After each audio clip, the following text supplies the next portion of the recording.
Bonjour à tous et à toutes, j'espère que vous allez bien. Aujourd'hui on s'intéresse à un destin peu ordinaire, celui d'un Vénitien qui se rend au bout du monde rencontrer le grand Khan.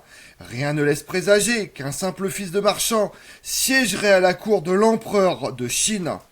Rien, si ce n'est son intelligence, sa maîtrise des langues étrangères et son expérience de l'altérité acquise au cours de son long périple. Vous voulez en savoir plus sur Marco Polo à la cour de Kubilai Khan? Venez avec moi. Dans son récit, Marco Polo accorde une place importante à Kubilai Khan.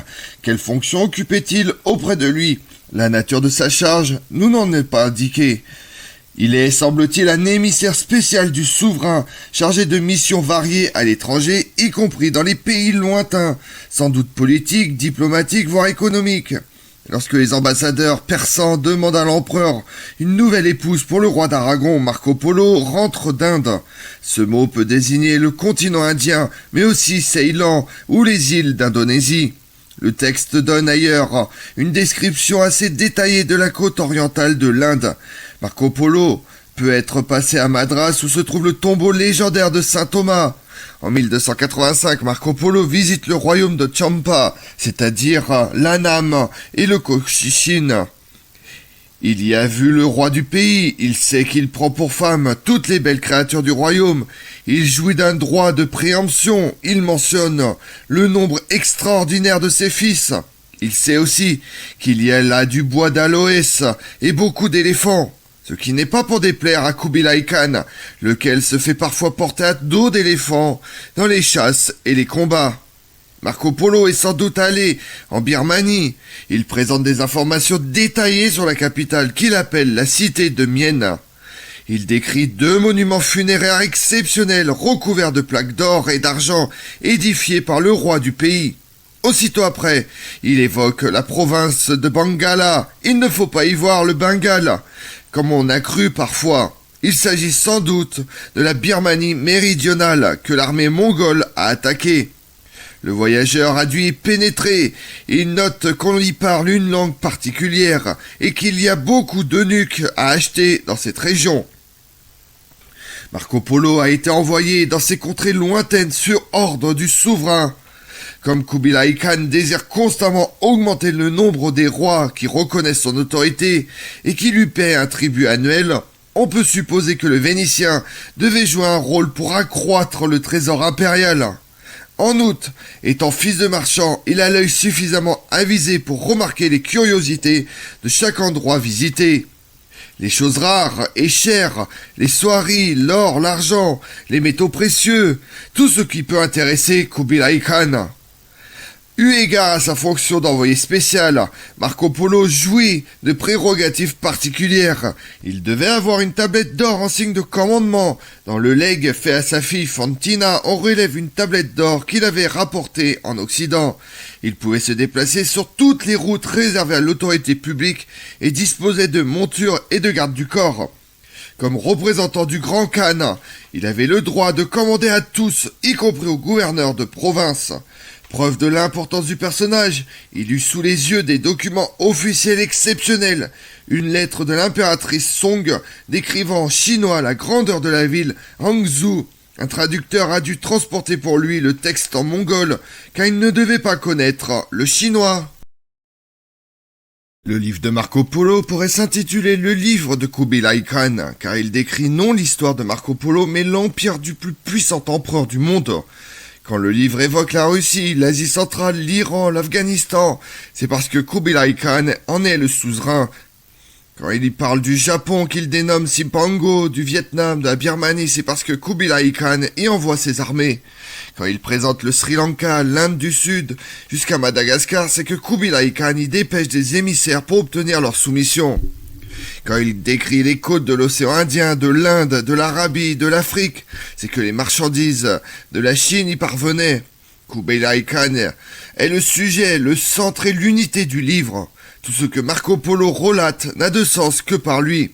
Aussi est-il naturel que certains manuscrits aient donné pour titre à cet ouvrage le livre du grand Khan. Ce livre est aussi un condensé des histoires que Marco Polo lui racontait, car il avait su le séduire par ses talents d'observateur et de narrateur.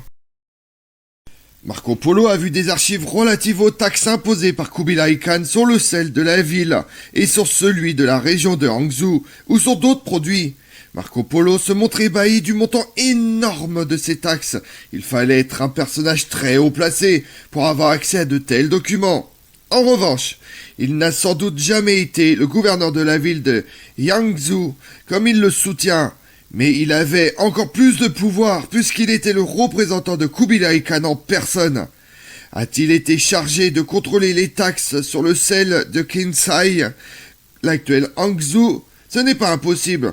S'il connaît le montant exact des revenus du Grand Khan en ce lieu, c'est qu'il a le droit de demander des comptes précis aux responsables.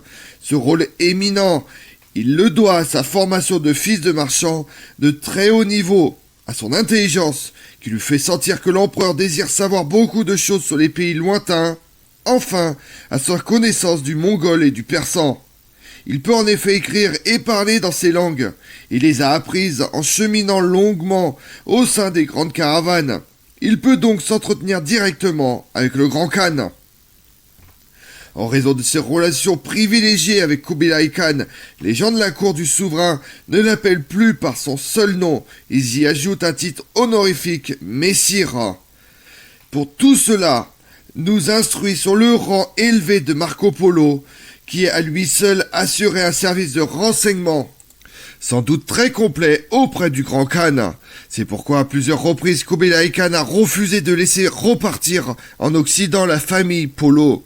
Il a fallu que les ambassadeurs persans le réclament avec insistance pour que Kubilai Khan se résigne à accepter. Marco Polo nous donne beaucoup d'informations sur Kubilai Khan, même sur ses prouesses sexuelles, sans les condamner. 4 femmes, 22 fils issus d'elle, 25 autres de concubines qui le servent. Il dépeint longuement le palais fortifié où il réside et sa capitale. Il a assisté aux fêtes prodigieuses qui jalonnent l'année. Au début de l'an, la fête blanche, où tout le monde s'habille en blanc, puis la fête de l'anniversaire du souverain. Il évoque la tenue magnifique des personnes invitées et celle du Grand Khan. Marco Polo montre clairement que dans les banquets, le Grand Khan est assis plus haut que les autres et regarde vers le sud, direction favorable pour les Mongols.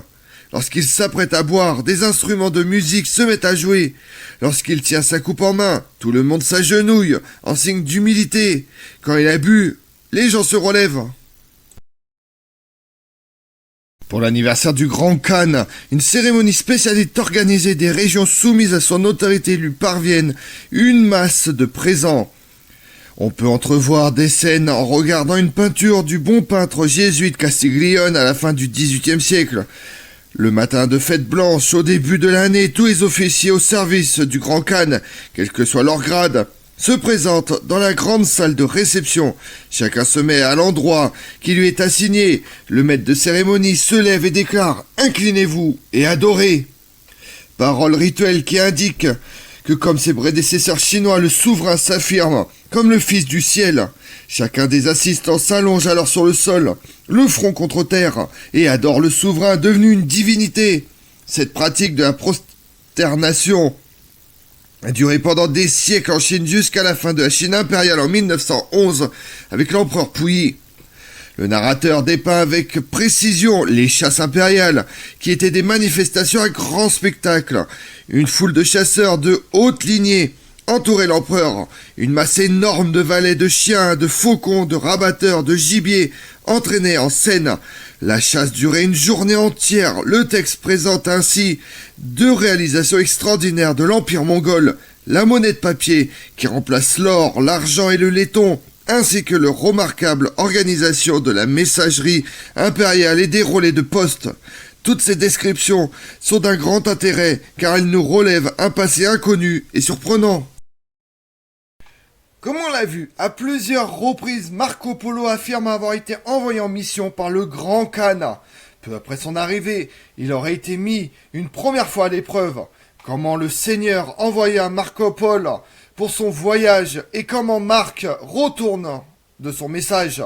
Le terme de message devait être compris au sens de mission. Ces 2 titres de chapitre montrent tout l'intérêt que le Grand Khan prenait à être informé. Marco Polo sait parfaitement interpréter ce qu'attend Kubilai Khan et son maître.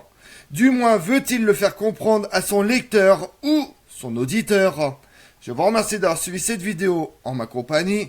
Si vous voulez connaître mes autres vidéos, retrouvez-moi sur ma chaîne YouTube Tout sur l'Histoire avec Damien, mais également sur les réseaux sociaux, Twitter et Instagram, Histoire Damien.